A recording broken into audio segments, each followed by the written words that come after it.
More about the state pattern. So we talked about the state pattern on Wednesday. I showed you in like 3 really condensed slides what the state pattern is. We gave the technical definition of it and all that. And we saw one kind of high-level example. We showed some code and stuff. Today, let's see another example. We're going to go into a memory diagram and show exactly how the state pattern works. We're going to see all the mechanics of it, what happens in memory that actually causes those state transitions and the difference in behavior.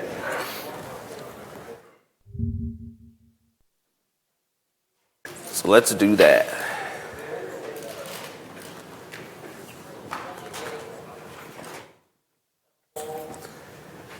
We're going to do it through this example. So what we want to do today is build the software for a TV with some functionality. Obviously, you would want a TV with more functionality than this if you're actually buying it, but a TV with some of the core functionality that we have. And when I say that, like, we're actually building, I just want to make sure this is out there, but we're actually building software that could work in a TV, like that we'll build actual code that'll do these things. Just like your self-checkout machine that you're building for the homework, you can use that, like that's actual legit software, you could use that in an actual self-checkout machine. That software can be used in there. You'd have to, you would install JVM on your machine, you would buy a machine, it'll probably already have the JVM installed. You compile your code, upload your code to the device, and then you would have some work to do because you have to map the button presses or the touchscreen presses to calls to your API. You'd have to make sure that when the one button is pressed, that it's actually calling your code. So you would have some controller there to be able to map the physical button presses to your method calls. But that code can be used in actual hardware. Once you link the hardware to your code and then have the display call your display string method and then actually display that string and have a receipt that prints out with items in cart, calls your items in cart, gets that code, and then prints it onto a receipt, or gets that code, gets that list, and then prints it onto a receipt. That software would actually work in real hardware. We're doing the real thing here. So I want to make that clear. So we're building the software for a TV. This could actually be used in a TV. Pretty simple TV, albeit, because, again, I got to fit my examples on a slide. But a TV nonetheless. So let's build a TV with this functionality.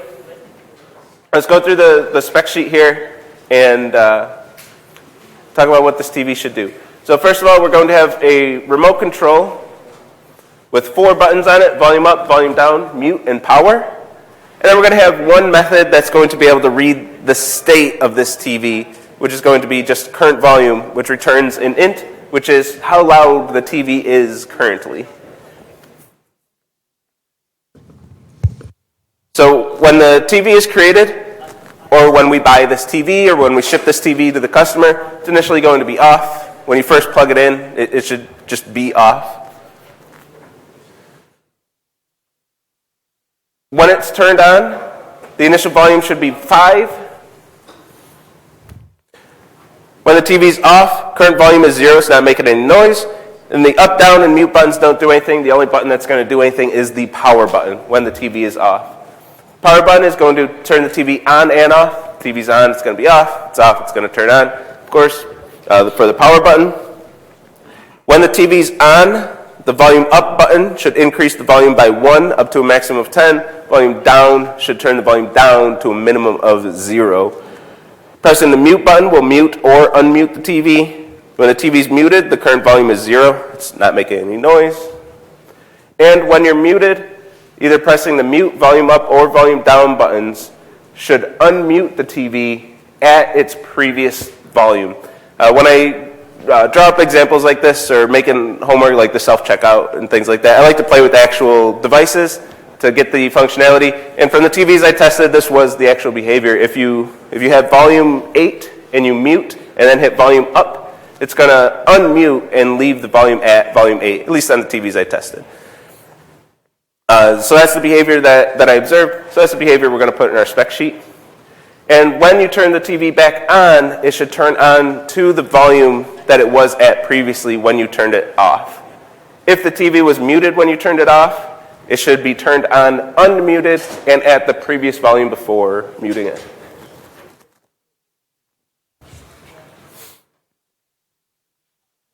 So that's our TV. That's a spec sheet. Those are the features that we want to build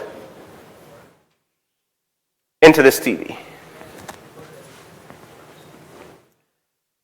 So, of course, this is another example where you would probably just use conditionals here. You'd use conditionals and get this done. You would build this TV, build this code, and everything would be fine.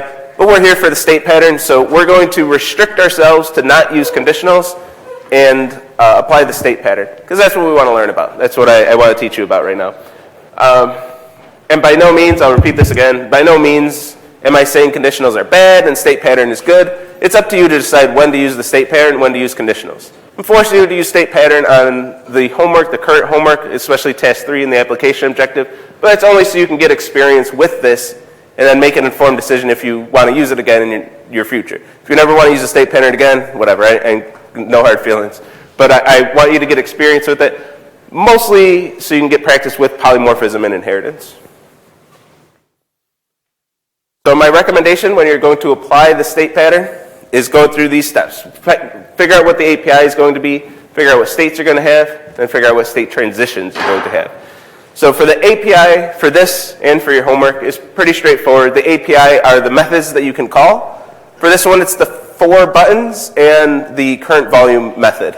4 buttons to simulate the button presses, or that will be called when the buttons are pressed. And then volume up to read the state of the TV. For your self-checkout, for the homework, it's all the buttons that can be pressed, and also 2 methods to read the state of the self-checkout, items in cart and display string.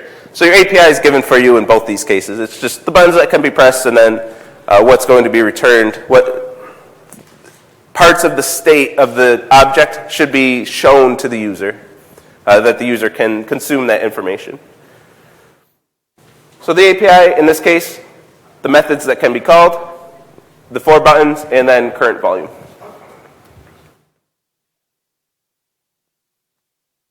The API, at least for the examples I give in 116 and the homework I give for 116, the API is the most straightforward part because it's pretty well given to you in any case.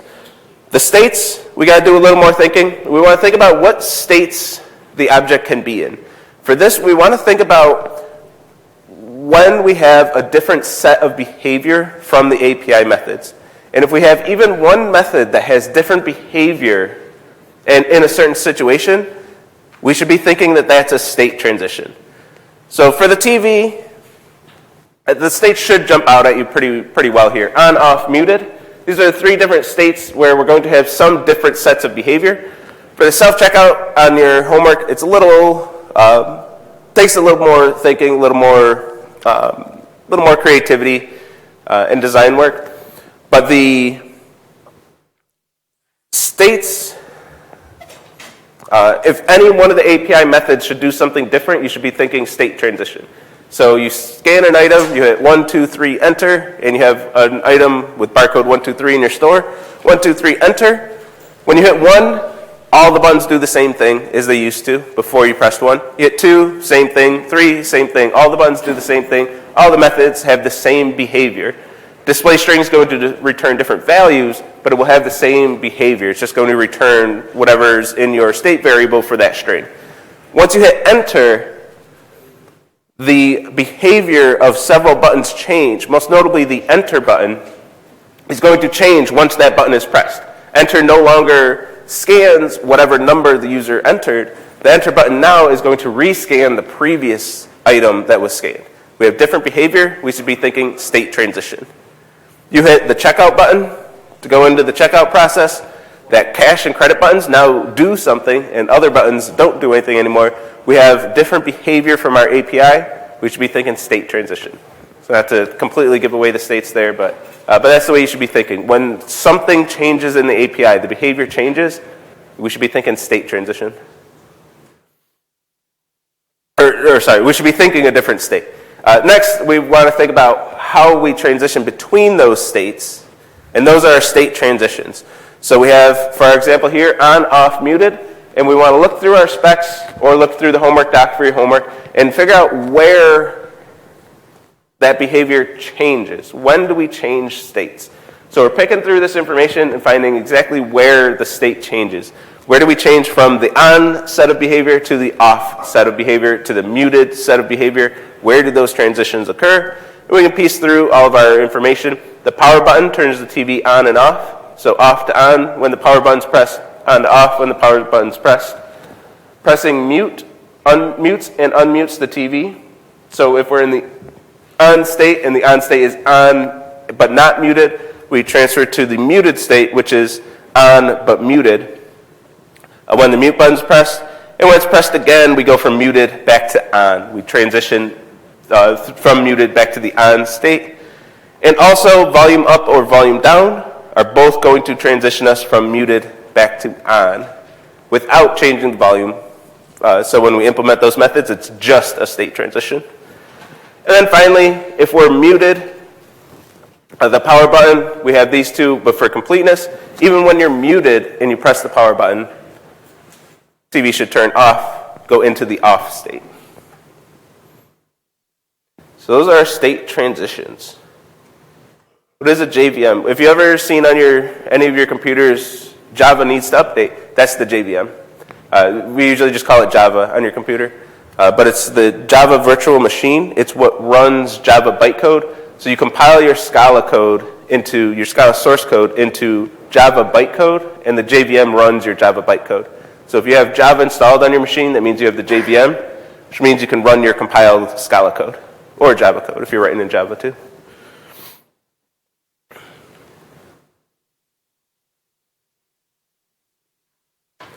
So this is our design. We have our API, we have all our states, and we have all our state transitions. When applying the state pattern, this is the hard part. For the TV, this isn't overly complex, so it might not be objectively hard, but this is the hardest part, is getting to this point where you have your entire design. You have your states, state transitions, and API. For your homework, you already have your API, but deciding what states you need and what state transitions you'll need between those states. Once you have that, implementing the methods themselves isn't the hard part when it comes to the state pattern. If you have a solid design here. Obviously, if you have a mistake here, if you need 4 states, but you only designed 3, then you're not going to be able to implement the code because you're missing a state. So as long as your design is solid, writing the code should be pretty easy. We're just looking at each API method for each state and deciding what code should be there. For our TV, it's going to be 1 to 2 lines per method. Very small methods for this TV example. For your self-checkout, you shouldn't have any monstrous methods with lots of lines of code in them. They should all be pretty condensed. Each method itself shouldn't have a whole lot of code, a whole lot of logic going on. And we always want to visualize this as a state diagram. So for our TV, we start off in the off state. If we hit power, we transition to on. Hit power again, we transition to off. On and hit mute, we transition to muted. Mute, volume up, volume down, transition back to on. And from muted, hit the power button, we transition to off. So this is how we're moving through our states in our state diagram.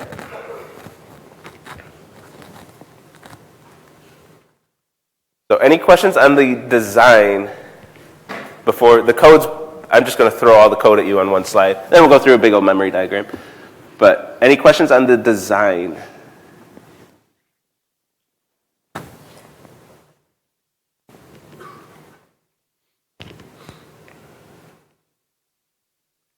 Cool. Here's the code. So this is code for a subset of the features. This isn't the entire code for the entire spec sheet. I do have that. It's in the repo. If you're interested in the entire solution, I have the full solution in the repo. This used to be part of a homework assignment, by the way. So I took the whole solution, released it. And also thorough testing. There's a test suite in the repo, so you can see how I'm testing this and making sure it all works, making sure it works the way you want. So if you want to play around with that example, take a look at it. I want to make sure that I can have a big enough font here for the slides, so I condense this code quite a bit and cut quite a lot out of it, so we can get a memory diagram that fits on a slide and fits during a 50-minute lecture. So there's a few things that I left out. The mute state is entirely left out. And also, I just want to point this out for those of you wondering how we're going to have max and min volume without conditionals. I have it in the repo, but again, I eliminated it here for the slide. But if we want to set the max volume without a conditional, because usually you would say if volume greater than 10, volume equals 10. That's normally how you'd want to do that.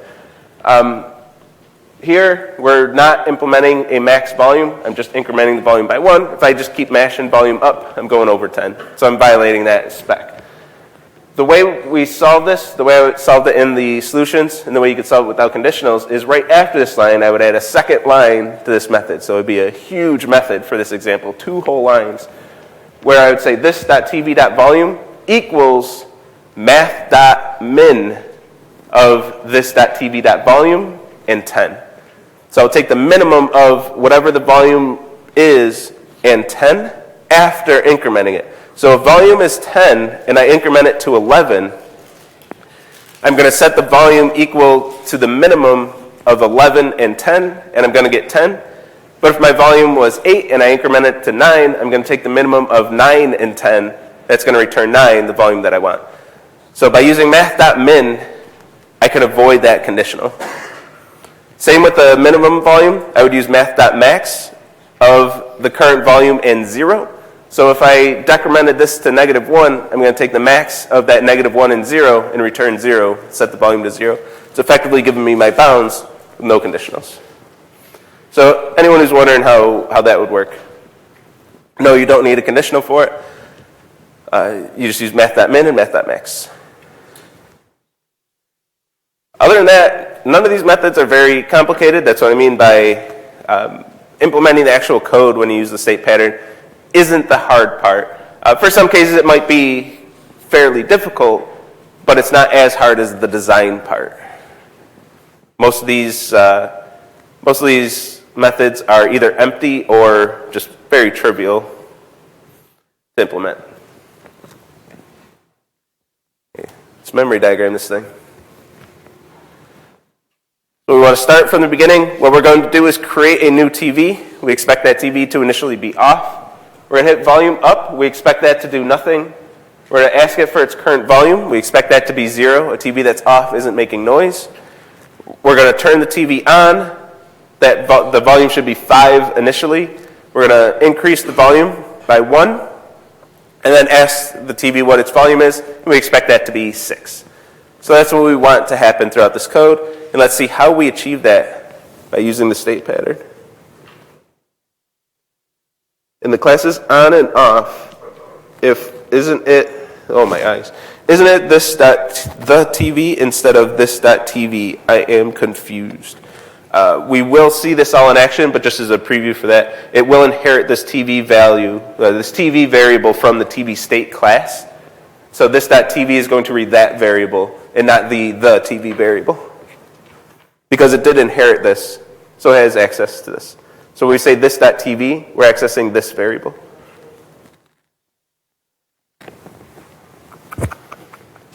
All right. Everyone's ready for a memory diagram? Woo. Let's do it. And I'll start going a little quicker through the things that we've seen like 5 or 6 times by now. So we're going to construct a TV. That creates a new TV object on the heap. I chose 350, somewhat at random. We're going to have a stack frame on the stack for the constructor call.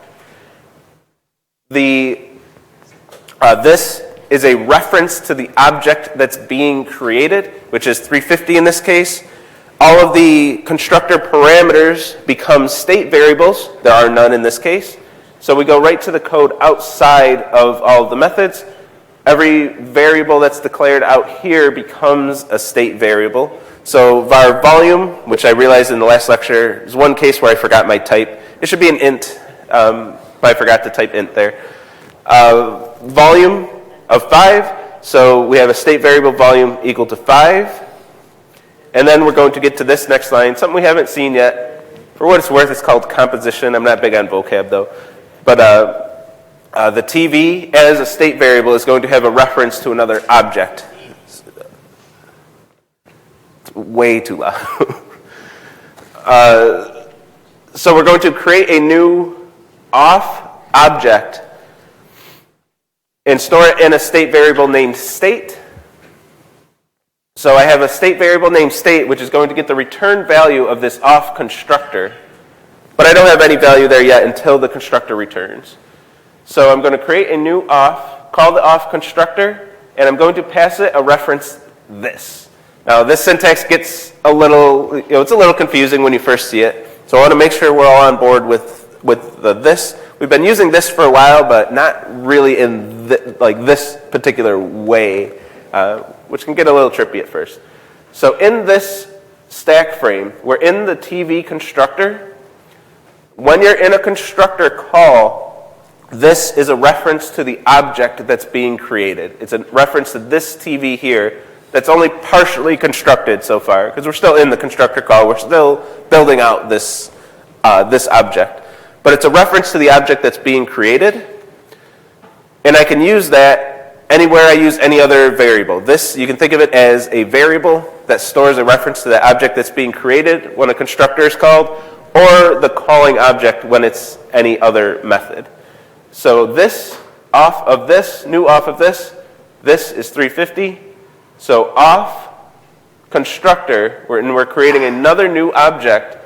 This is passed to the TV as a constructor parameter, and it gets that reference 350 because that 350 was passed using the keyword this. We're calling the off constructor, so we're creating a brand new object. I chose this to be reference 200. It's of type off. So in the off constructor, this is 200, a reference to the object that's being created. Now we are still creating this TV, so we're also constructing a TV constructor, but inside that constructor, we're creating another new object. So when we say new, in that constructor call, this is a reference to the object, to that object that's being created. So we're creating another new object. This is a reference to the object that's being created. And we get the TV equaling this from the previous stack frame, which is 350, which is the TV that's being created. So we're creating we have two different constructors for two different objects on the heap, on the stack. And the second constructor is going to call another constructor. We have our inheritance, which we've seen before. It's going to call the TV state constructor without the keyword new, so we're not creating a new object, but we're going to call this constructor and add that to the stack. Because of inheritance, we're calling another constructor, and it also gets a reference to the object that's being created, this off object that's being created. There's no TV state object that's being created. It's the off object that's being created. So this is still a reference to the off object, not to any, we don't have TV state object or anything down here. We're going to pass the TV. So in the off stack frame, the TV is 350. We have access to that variable. And we're going to forward that to the next constructor. So val TV of type TV equals the TV. The TV is a reference 350, reference to this object. So TV is also 350, a reference to this object. And all of our constructor parameters, the TV and TV, both become state variables in the object. Now, for my opinion, this is just an annoyance of Scala that our state variables automatically, our constructor parameters automatically become state variables. It's just part of Scala. It's the way Scala works. So even though we're just forwarding this, like I don't really care about the TV, this variable. I don't care about it at all, the way I have this code structured. But I need that because I need, we're in the off class. Because when I create a new off object, it's going to need to call the TV state constructor, which is going to take a TV. So in the off constructor, I need access to a reference to a TV. So I have to pass that as a constructor parameter to off with the sole purpose of just forwarding it to TV state's constructor. And then this is the variable that I'll actually use in my code, this TV here. But this, even though I don't care about this variable, in Scala, it automatically becomes a state variable. So I have this redundancy in my off object. The TV and TV, both becoming state variables both referring to the same object. They have the same functionality. They're referring to the same object, so everything's the same with them. But I don't need two of them, but I have to because that's the way Scala works. Without refactoring the code, I could set it up in a way where that doesn't happen, but can I even? But that's going to be the behavior that we get, is all the constructor parameters become state variables, so we have this duplication here. I'm only going to use TV, but I do have both state variables, both names.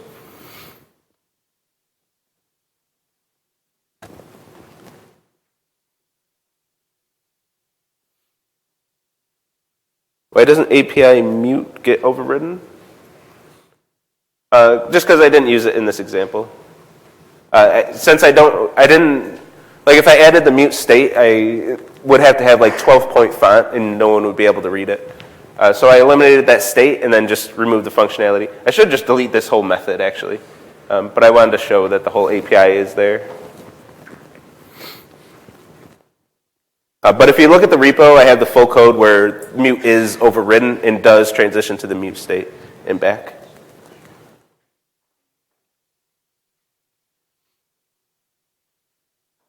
Yeah, it doesn't matter if I use this.tv or this.thetv. The only difference is from TV state, I don't have access to the variable the TV.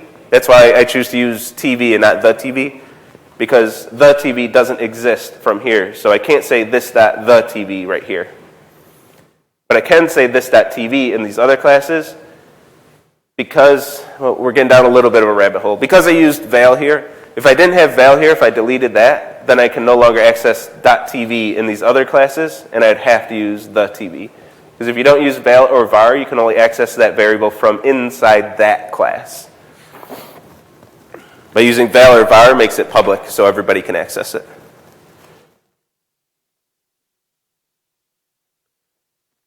What is this parameter in TV class, second line?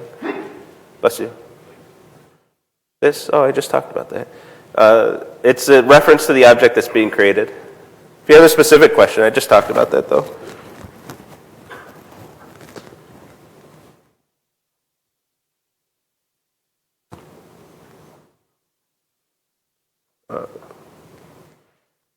What if I don't set a parameter for abstract class TV state, making it requires no parameter?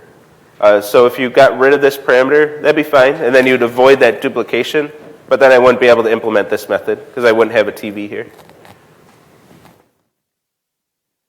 So then current volume would have to be different and then overridden in both classes. Or realistically, I would have it default to 0 and then override it up here. The real answer to what you're asking is I wanted to show off more inheritance stuff, is why I set it up like that. This one example covers like everything from the last 3 weeks. So I set it up to make sure I could talk about every topic. That's your legit real answer. So we call this constructor, TV state constructor returns. It's going to run all of the code outside of the methods. Off is going to run all the code outside of the methods. Neither of these classes have any code outside of the methods. So they return, new, and a constructor call returns a reference to the object that was created. That constructor returns this reference to 100, the object that was created, and returns it to state, assigns state to that reference. So state is going to store a reference to the object 200 of type off. That returns, the TV constructor returns, and returns a reference to that object that was created to the main stack frame, to this TV variable. And we have our TV constructed, which constructed a state of type off and stored that state as its current state. So we would say we created a TV that's in the off state. And mechanically, the way we do that is creating an object of type off and storing that in its state variable.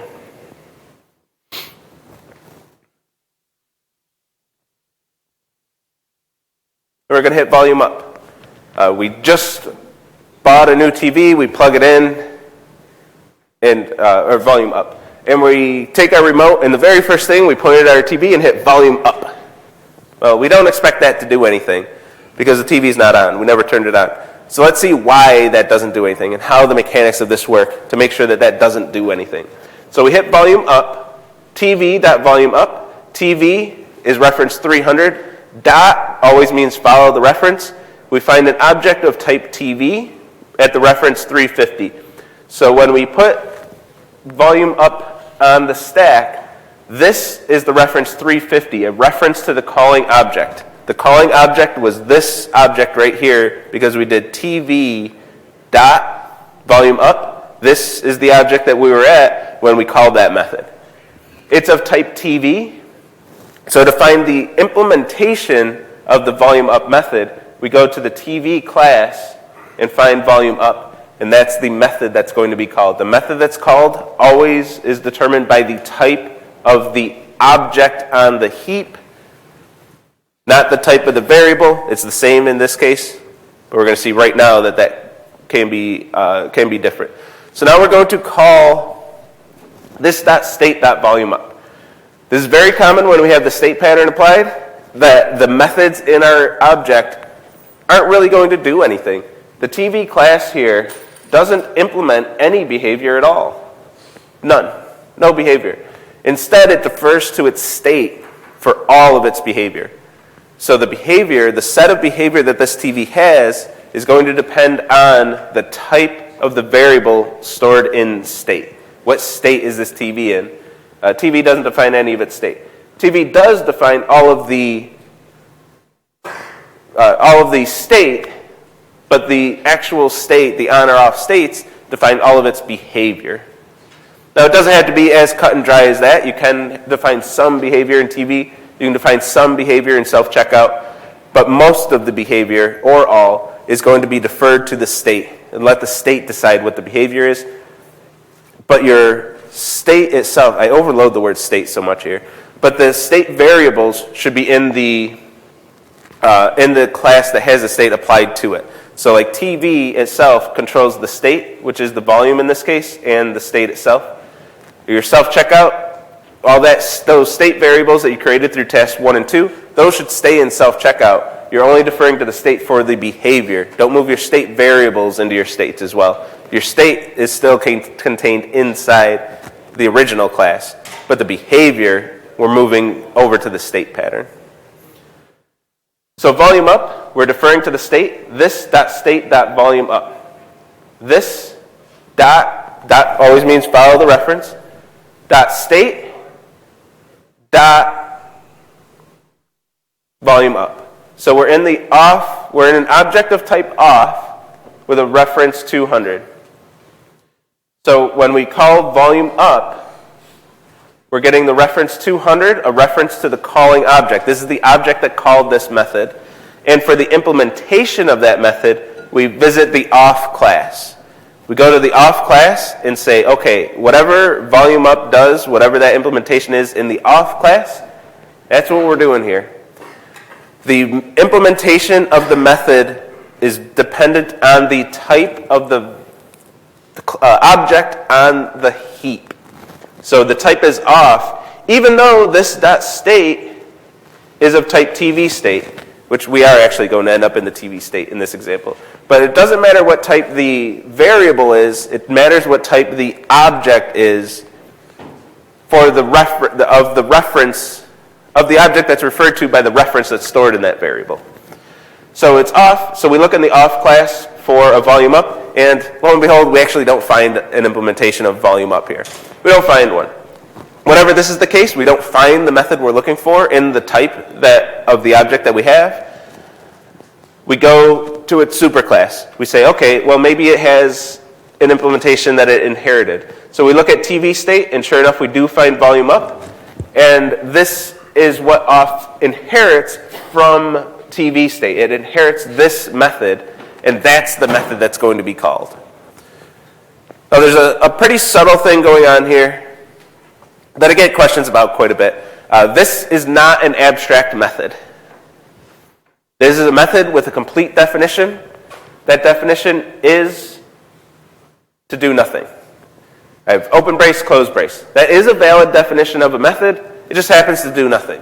If I deleted this equal open brace, close brace, if I deleted this, then it would be an abstract method because the method has no definition, and then this code wouldn't compile. Everything would be broken in this example. But this is a full method. It just happens to be a method that does nothing. And off inherits this method definition, and this is what happens when we call volume up on an object of type off. I've had on a quiz before an example like this with an inheritance example, and instead of drawing out the whole memory diagram and doing all the stuff we asked you to do on the quiz, the student wrote, "This code doesn't compile because that's an abstract method, bro." And of course they got it wrong, but it is a pretty subtle thing. So I want to make sure I point it out. So we don't have anybody with that issue this semester. I don't want to see you having to take a second chance and losing your chance at the application objective because you see this as an abstract method. It's not an abstract method, it's a method that does nothing. It's a very big difference. Even though it's only 3 characters of code difference, it is a very big difference. And for the quizzes, by the way, I don't play those games on the quizzes. The code will compile. If it actually doesn't compile, do your best on the memory diagram, and then we'll fix it on the other end. Because that means we made a mistake when we made the quiz that we didn't catch. But we run all the code in IntelliJ to make sure it runs. It's been years since I had a mistake like that. But it happens. But the intent is that all the code compiles. If it doesn't compile, that's my problem. Don't assume that it'll compile because I'm trying to trick you. It'll compile. So hopefully we don't have that issue again. I felt really bad for the student because it's an honest mistake. But they should have at least done what they could and then made a note on the side, like, I don't think this compiles, but if it does, this is what it does.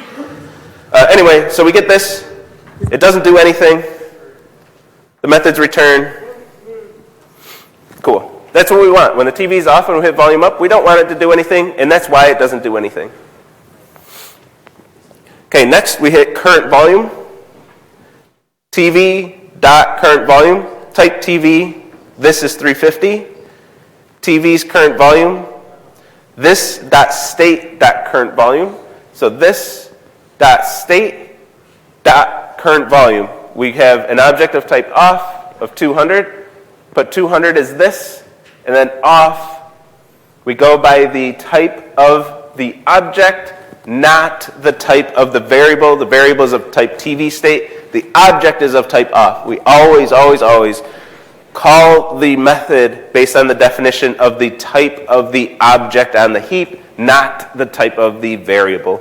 If it was the type of the variable, we'd just always be calling these methods, and that's not what we're doing here. We're calling these methods when we're in the off state, and these methods when we're in the on state. Oh my.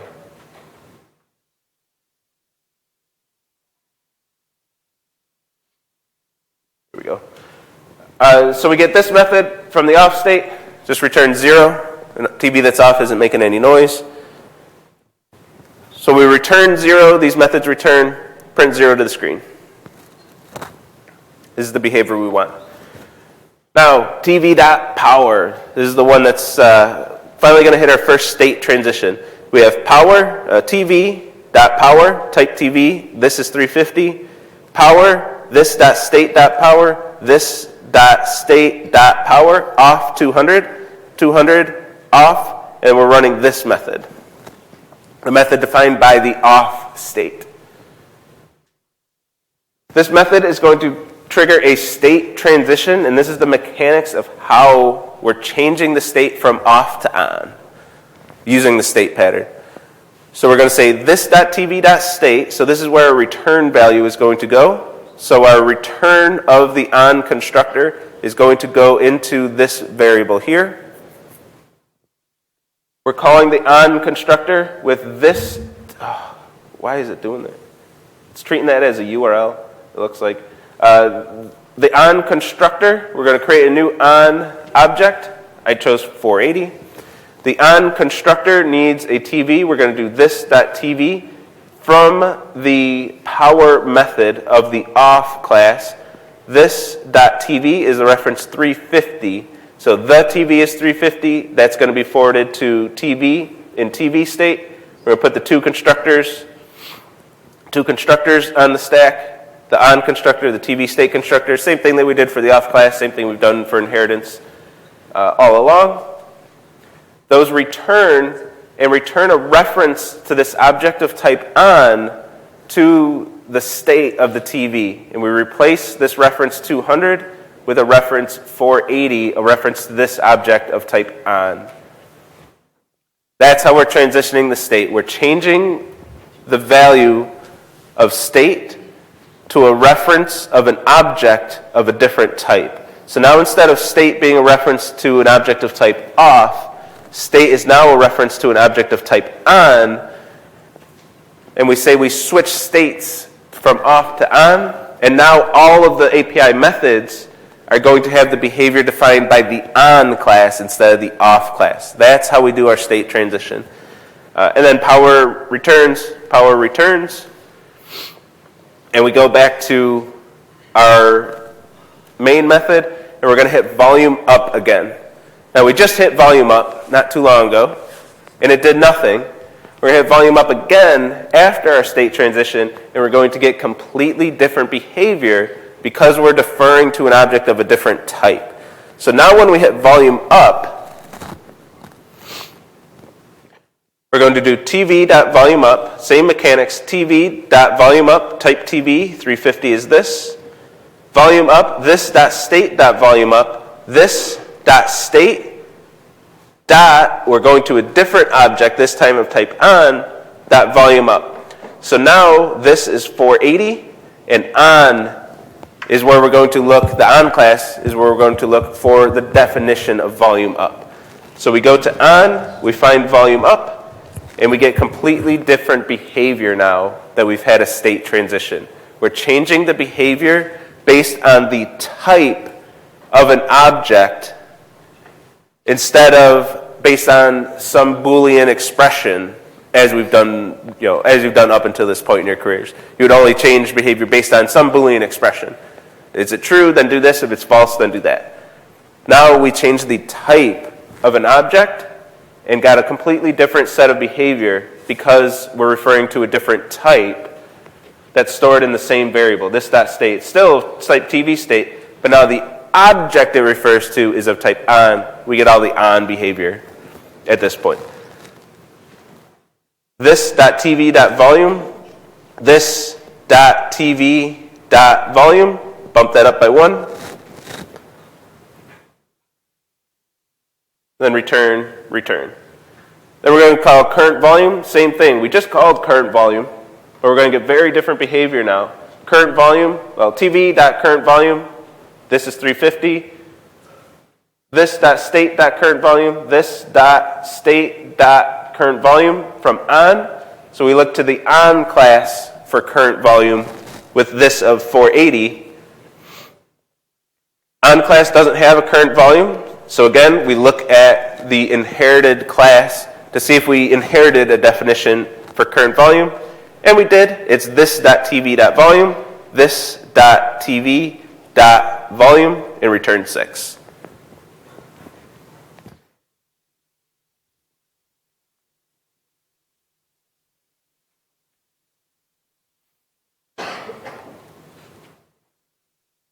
And yeah, it is a cool way to avoid conditionals, but it's not like its goal, I guess.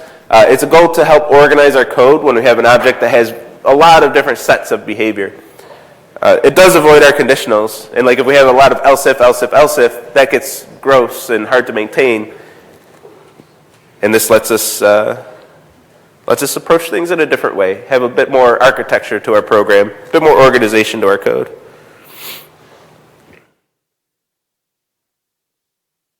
Yeah, in the full code, on would override mute to have a state transition. It was just too much code for the slide. It would have a state transition to the mute class, which is also omitted for the slide. Do we have state patterns on the quiz? No. So, and these questions came up in the other lecture, so let me address them both.